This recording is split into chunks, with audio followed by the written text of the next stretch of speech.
남편이 바람을 피웠을 때 남편의 시선을 다시 나에게 돌리는 방법이 없을까요? 네, 있습니다. 그게 외도 문제를 회복하기 위한 첫걸음이라고도 할 수도 있죠. 크게 두 가지 방법이 있는데요. 첫 번째는 자해를 하는 거예요. 칼로요, 손목을 이렇게 막 거어요. 그리고 목을 매는 거예요. 아파트에서 뛰어내리겠다고 소동을 벌여요. 남편이 어떻게 생각할까요? 무섭죠. 내가 바람 피운 것 때문에 내 아내가 크게 지금 힘들어하고 있구나. 내 아내가 지금 죽으려고 하고 있구나. 나 때문에 그렇구나. 죄책감을 확 느낀다고요. 그래서 남편이 바람을 멈출 수도 있습니다. 자, 그런데요. 아내분이 자해를 멈추는 순간 남편은 다시 나갈 겁니다. 왜냐하면요. 질려요. 그런 여자 옆에서 살 수 있는 남자 없습니다. 질려하고 도망치고 싶어 합니다. 아내분이 안정적으로 마음을 갖는 순간 남편은 다시 나갑니다. 그럼 아내분은 남편을 붙잡아두기 위해서 계속 평생 자해를 하며 살아야 한다라고 말씀드리는 겁니다. 두 번째 방법은 뭐냐면요. 반짝반짝 빛나는 거예요. 자해하는 방법이 남편의 인지상정을 끌어내는 방법이라고 한다면 내가 반짝반짝 빛나는 방법은 남편의 견물생심을 끌어내는 방법이라고 할 수 있겠죠. 인간이라면 다 반짝이는 거에 손이 가기 마련입니다. 즉 내가 반짝반짝해지면 남편은 나에게 시선을 돌릴 수밖에 없다라는 얘기죠. 아내분이 남편한테 오지 말라고 해도 남편은 나를 쫓아오게 되어 있습니다.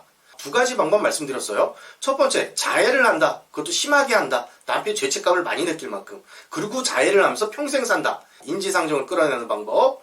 두 번째, 남편의 견물생심을 끌어내라. 내가 반짝반짝해져라. 둘 중에 어떤 게 더 효과적이고 어떤 게 나에게 이득일까요? 남편 외도만 막기 위해서 자해를 한다. 이거 얼마나 비참합니까? 남편 외도를 막기 위해서 내가 내 몸에 손을 대고 내 생명을 끊으려고 한다. 이거 얼마나 비참해요. 따라서 반짝반짝 빛나는 방법을 선택하시는 게 훨씬 더 효과적이고요. 나도 좋고 남편도 좋고 가정도 회복되는 아주 좋은 방법이라고 할 수 있습니다. 그렇다면 반짝반짝 빛나는 방법 3가지 말씀드리겠습니다. 첫째, 강한 여자가 되십시오. 목계지덕을 갖춰야 돼요. 목계지덕이 뭐냐? 네이버에 검색해 보시기 바라고요. 여기서는 제가 생략하겠습니다. 강한 여자가 된다는 건 목계지덕을 갖춘다는 얘기고 남편의 외도를 두려워하지 않을 수준이 되어야 됩니다. 반짝반짝 빛나는 다이아몬드는 약합니까? 강합니까? 반짝반짝거리는 다이아몬드는 강해요. 반짝이는 빛이 한 곳으로 모이면 레이저가 되잖아요? 그것처럼 반짝이는 건 다 강한 겁니다. 여러분들이 남편의 외도를 두려워하지 않는 강한 여성이 되어야 여러분들이 빛나는 겁니다. 어떻게 남편이 바람을 피웠는데 안 힘들어할 수가 있어요? 힘들어야 되는 거 아니에요? 그래야 남편이 죄책감을 느끼고 돌아오는 거 아니에요? 이렇게 생각하신다면 여러분들은요 심리적으로 자해를 하고 계시는 거예요. 계속 힘들어 하시겠습니까? 아니면 목계지덕을 갖추고 강한 여자가 되시겠습니까? 강한 여자가 되셔야 반짝반짝 빛나는 거고요. 반짝반짝 빛나는 다이아몬드는 강한 여자인 겁니다. 내가 힘들어하면 나만 손해입니다. 남편이 돌아올지 안 돌아올지도 몰라요. 즉 반짝거리는 다이아몬드가 되시고 강해지시기 바랍니다. 남편의 외도가 힘들지 않은 상태, 남편이 바람을 피든 뭐라든 나는 힘들지 않아, 이런 상태가 되면요 남편이 그때부터 겁을 먹기 시작해요. 남편이 나를 두려워하기 시작합니다. 세상 초연한 사람이 제일 무서운 사람이에요. 그런 초연함을 갖춰야만 남편이 쫄아서 소리치지도 못하고 발광하지도 못하고 바람도 못 피는 겁니다. 그때부터 내 눈치를 보기 시작할 겁니다.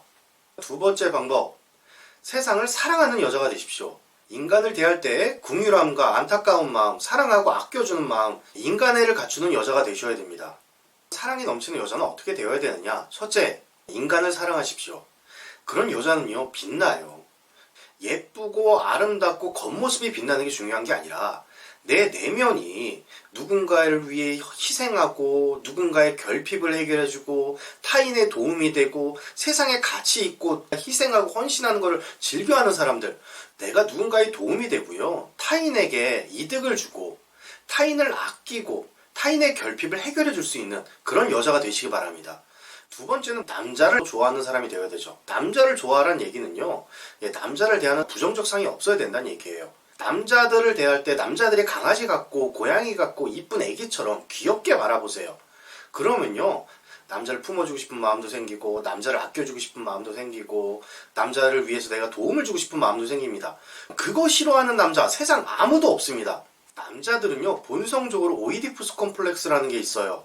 남자들은 여성에게 일종의 모성을 기대합니다. 내가 남자를 대할 때 귀엽게 생각한다고 한다면 그 남자들은 다 여러분들의 것이 되는 겁니다. 즉 남자를 내가 이뻐해라 라는 얘기입니다. 내가 인간을 좋아하고 남자를 좋아했어요. 그렇다고 하면 내 남편은 남자 아니에요? 사람 아닙니까? 따라서 내 남편에 대한 사랑도 저절로 생기는 겁니다. 나는 내 남편만 좋아할 거예요. 이런 사람은 빛나는 사람 아니에요. 내가 이 남자만 좋아할 거예요. 그런 여성분들은요, 내가 이 남편 말고 다른 어떤 선택지가 없는 그런 여자이기 때문에 항상 남편에게 을의 자세를 취할 수밖에 없습니다.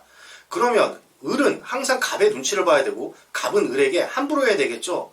내 남편만 중요해요, 내 남편만 사랑해요 라고 하시는 분들은 항상 을의 자세이며 항상 남편에게 주도권을 빼앗길 수밖에 없습니다. 인간을 사랑하고요, 남자를 사랑하세요. 내 남편을 애기같이 내가 이뻐해 줄 수 있고 내가 자연스레 갑의 위치로 올라서는 겁니다. 세 번째 방법, 사랑받는 여자가 되십시오. 내 남자 한 명한테 사랑을 받는 게 아니라 세상 모든 사람들한테 사랑을 받을 수 있는 그런 사람들이 되어야 됩니다. 인간에게 사랑을 받는 그런 사람이 되십시오. 만약에 대인기피증이나 대인공포증을 앓고 있다, 대인관계를 하는 게 힘들다, 회피성이 강하다, 사람 만나는 게 너무너무 불편하다 라고 하시는 분들은요, 꼭 오셔서 상담을 받으시기 바랍니다.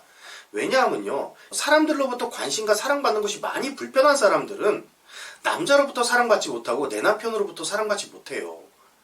내가 사랑만 퍼주다가 모든 게 다 끝나는 상황이 되는 겁니다. 나도 받을 건 받아야 되지 않겠습니까? 그러려고 하면 인간으로부터 사랑도 잘 받아야 되는 겁니다. 그래야 남자로부터 사랑도 잘 받아요. 그래야만 내 남자로부터 사랑도 잘 받게 되는 겁니다.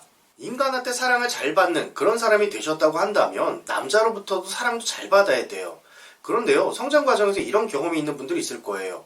남자들과 가까이 하면은 엄마가 혼을 낸다거나 남자들한테 관심 받는 여자는 나쁜 여자다, 이렇게 교육받으신 분들이 있으실 겁니다. 그런 분들은요, 남자들한테 관심도 못 받기 때문에 내 남자로부터도 관심을 못 받아요. 따라서 어떤 남자든지 탐을 낼 만한 반짝반짝한 분이 되시고요, 그 남자들이 탐내는 걸 좀 즐기셔도 괜찮습니다. 다른 남자들도 탐을 낼 수 있는 그런 사람이 되어야만 내 남편도 탐을 내는 겁니다. 네, 선생님의 말씀을 들어보면 그런 여자가 되면 굳이 바람피운 남편과 살 이유가 없을 것 같은데요? 네, 맞습니다. 무조건 남편하고 헤어져야 된다라는 말씀을 드리는 건 아닙니다. 하지만 헤어지고 말고의 선택권은 내가 가지는 그런 자신감이 있는 반짝거리는 사람이 되어야 된다는 얘기입니다.